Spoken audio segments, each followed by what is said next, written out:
B1 వరకు language నేర్చేసుకున్నాను. Beauty field లో ఇండియాలో కావాల్సినంత ఎక్స్పీరియన్స్ ఉన్నా సరే మళ్ళీ ఇక్కడ ట్రైనింగ్ కూడా తీసేసుకున్నాను. లాస్ట్ డిసెంబర్ లో అది కూడా పూర్తయిపోయింది. ఇంకా టైం చూసుకొని మంచిగా జాబ్స్ ని అప్లై చేసుకోవడమే నాకున్న పని అయితే. ఇంకా లాస్ట్ మంత్ నెల రోజులు ఇండియాలో వెళ్ళి ఉండేసరికి తెలుగులో బాగా నోరు ఆరితేరిపోయి జర్మన్ నోరు అసలు తిరగటం లేదు. కాసేపు అలా పుస్తకంతో కుస్తీలు పడ్డానా.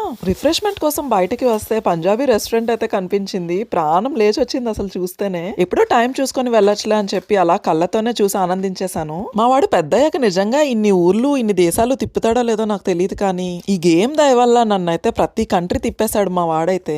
ఇలాంటి ఇంట్రెస్టింగ్ గేమ్స్ ఎన్నో ఉంటాయి ఇక్కడ, చాలా బాగుంటాయి అసలు. కొన్ని అయితే ఆ బుల్లి ఫ్లైట్లలో ఆల్మోస్ట్ ఒక 10 దేశాలు అయితే తిరిగేసా ఇప్పటికిప్పుడే నేను. ఇంకా ఎన్ని దేశాలు తిరిగినా సరే మన ఇండియానే ఫస్ట్. మొన్న ఇండియా వెళ్ళొచ్చిన దగ్గర నుంచి ఇండియా ఫోబియా పట్టుకుంది నాకైతే. మళ్ళీ ఎప్పుడెప్పుడు వెళ్తానా అని మనసు లాగేస్తుంది నిజం చెప్పాలంటే. మా ఇంటి చుట్టూ పేరుకున్న మంచు ఇదైతే.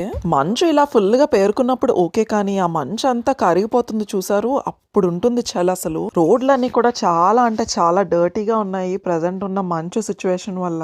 రోడ్డు పక్కన నడిచే ఏరియా ఉంటుంది చూసారు, ఇలా చిన్న చిన్న రాళ్లను వేస్తారు బికాస్ ఫాస్ట్ గా నడిచినా గమ్మున జారిపోకుండా ఉంటామని చెప్పి.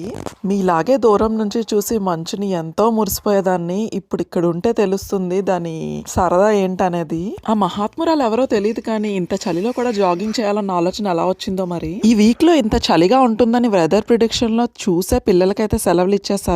వాళ్ళు గనక సెలవులు ఇచ్చి ఉండకపోతే ఇంత చలిలో ఇంత మంచులో పిల్లలైతే స్కూల్ కి వెళ్లి వస్తూ ఉండాలి. ఇంకా ఇలాంటి లారీలతోనే రోడ్లవి కూడా క్లీన్ చేస్తారు వీళ్ళు. అలా సరదాగా యశు వాళ్ళ స్కూల్ మీకు చూపిద్దాం అని చెప్పి వచ్చాను. మొత్తం స్కూల్ అంతా కూడా ఇలా మంచుతో మునిగిపోయింది. మండే నుంచి వీళ్ళకి స్కూల్స్ మేబీ అప్పుడు ఫుల్ గా క్లియర్ చేసేస్తారేమో. ఇంకా ఇంట్రెస్టింగ్ బ్లాగ్స్ కోసం ఛానల్ అయితే సబ్స్క్రైబ్ చేయడం మర్చిపోకండి. వీడియో నచ్చితే please like, share and subscribe.